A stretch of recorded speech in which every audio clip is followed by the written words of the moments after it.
Wali Kota Palembang Harnojoyo menghadiri rapat paripurna DPRD Kota Palembang kelima masa persidangan 1 tahun 2021 membahas rekomendasi DPRD Kota Palembang terhadap laporan keterangan pertanggungjawaban LKPJ Wali Kota tahun 2020 di ruang rapat paripurna DPRD Kota Palembang Kamis 1 April 2021. Rapat ini langsung dipimpin oleh Sri Wahyuni, Wakil Ketua 1 DPRD Kota Palembang.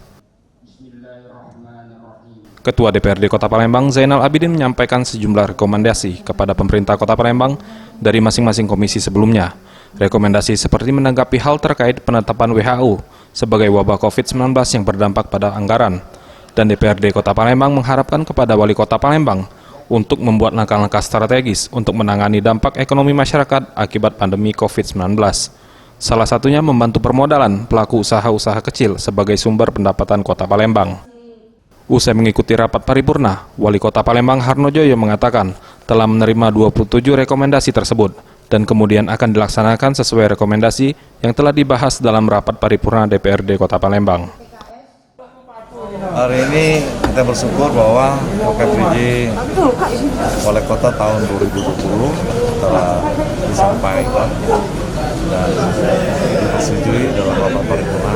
Jadi beberapa rekomendasi, ada 27 rekomendasi yang telah disampaikan.